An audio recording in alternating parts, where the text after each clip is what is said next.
Hi everyone, welcome back to Brookdale Farm.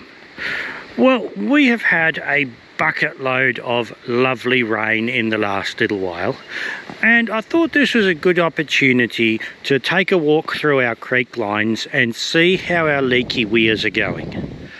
Now, this is the top end of our salt affected area, and not that many years ago this was absolutely baked dry hard clay, and I didn't think anything would grow in it for a long time, and I was really impressed when Mum and Dad and Jess managed to get stuff growing.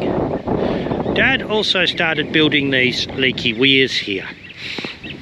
Now, there's a little bit more uphill there, but basically that tree line there is where the channels start to form.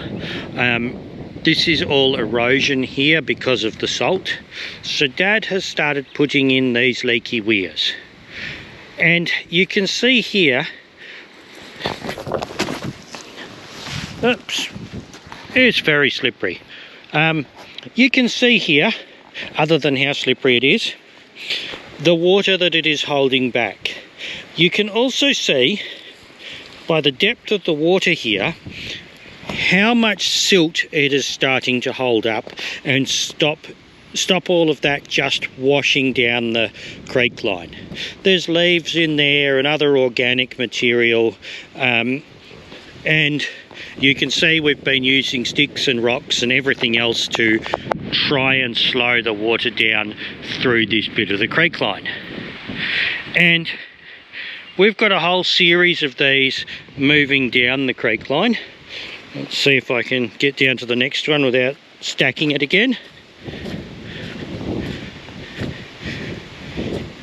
Here's a really tiny one that's just one layer of rocks and some sticks, and we've got green grass just up from here between the two of them.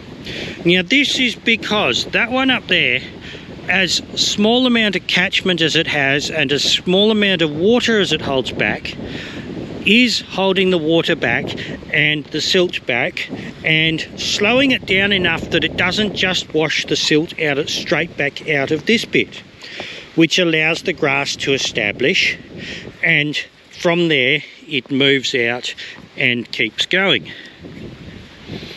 We'll go down a little bit further down the creek line now and have a look at the ones a little bit lower down. So we're a little bit further down the creek here, and this bit of the channel has filled in quite a lot. This was one of the early leaky weirs that Dad put in. We've also at different times dumped a bundle of straw in here. But you can see as we cross to the other side of the little stone wall how much that part of the creek has filled in, how much of that silt and topsoil that we are holding back simply by slowing the water down. And the more we slow the water down, the more it soaks into the surrounding soil, and the longer all of this stays green for. If we keep coming down our creek line here, you can see we've been using more branches in here. Another bale of straw, which really helps to slow everything down. And it's been a few years since we've actually done anything over here, so that straw has been there now for probably 3 to 4 years. Another rock weir here, and once again you can see all the leaves and sticks on the upstream side of it, this being the upstream side, and how much silt has been caught in there compared to the downstream side, which is still a reasonably bare creek bed. Now, as we come down the creek even further, this was another completely bare salt scold in here when we bought the property. When you walked across here, it would crunch underfoot. It had sheets of salt that you could pick off the surface in summer, and it was pretty awful in here. And we've still got a way to go, but it's it's got stuff growing in here. So here's our next little leaky weir, and this one actually got washed away, half washed away a few years ago and needed a bit of repair. But you can see this one's got silt across the top of it and things growing in there. It had pretty much filled up this side completely until it washed away in a big storm. But once again, very eroded creek line, silt building up again. Now that's only 30 metres up to the last one. It's amazing how much silt you get off a small area. I mean, it's coming from off here as well. And we'll come down to this last one that I want to show you.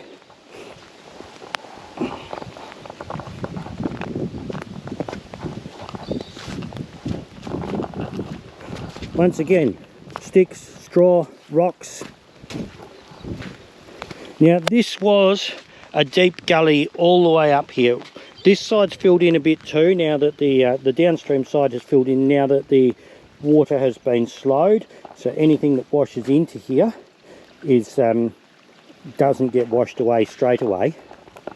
But even by building this little one, we are now getting damp soil and puddles of water in here right through to about March, certainly into mid-February, which isn't bad considering where we started up the top there is 200 to 300 metres away. That's all the catchment we have got to be keeping an area damp for that many months now after the last rain.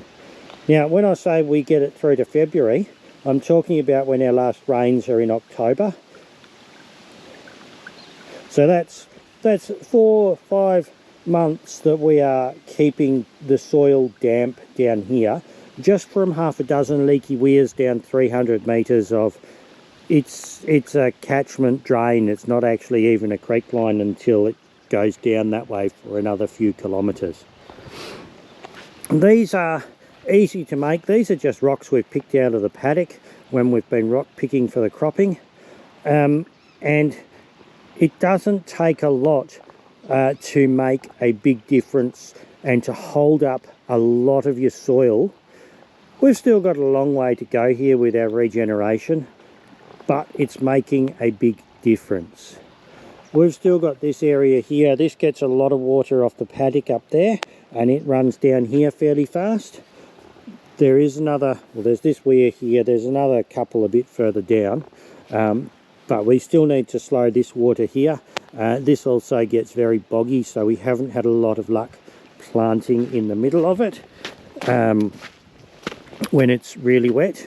But we're working our way inwards and we are gradually getting there. Anyway, I hope you've enjoyed this little video and I hope some of you will find it useful as to just how well the leaky weirs do hold back your soil. All we are trying to do here is slow the water down, and it makes a big difference. Anyway, thanks for watching and I hope to see you again next time. Bye!